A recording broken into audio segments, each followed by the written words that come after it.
Hi everyone, it's Kylie Thelen. I hear there's a lot of Kylies in these classes, so my name's Kylie Thelen. So for this Getting to Know You as a Researcher video, we are supposed to describe our familiarity with or lacking of the research process. Um, I used to know a lot about the research process in undergrad and during my senior year, but it's been about 4 years, and those 4 years I haven't really kept up with that because I haven't been doing much research in the last 4 years, at least professionally, um, maybe personally on the computer, but it's not very professional.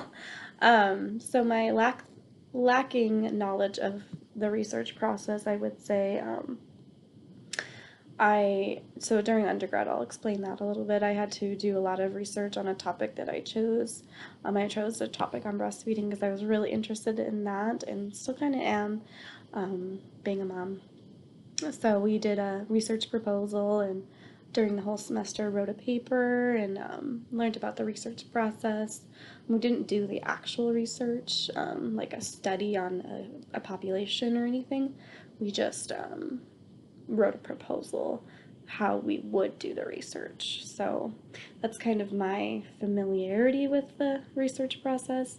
So this is, from reading, I hear that action research is different than the traditional scientific method research process. Um, so I think I'm lacking in that area. I can't wait to get to know, read more and be more familiar with the process of action research in schools, especially because I'm using the ASCA model, and because we don't fly blind in school counseling. So getting to know that research and collecting that throughout our first year in the school will be really eye-opening on what we really need to work on.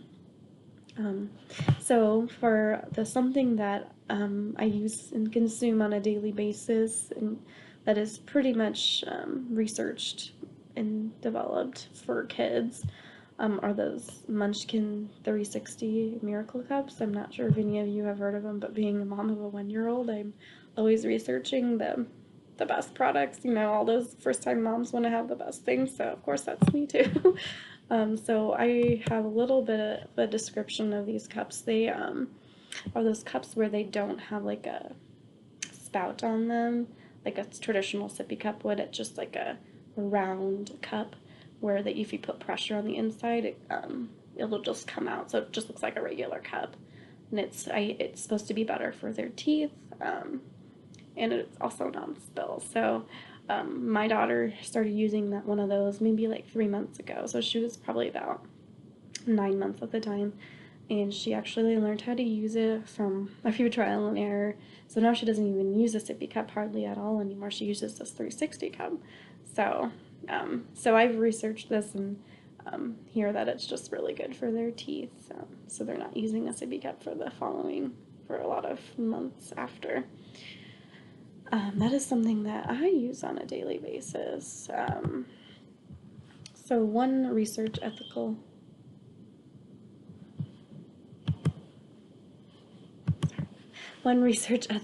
issue that I am cognizant of is the privacy and the confidentiality that goes into studies. I know that it's super important to protect a person's identity and all of their personal information.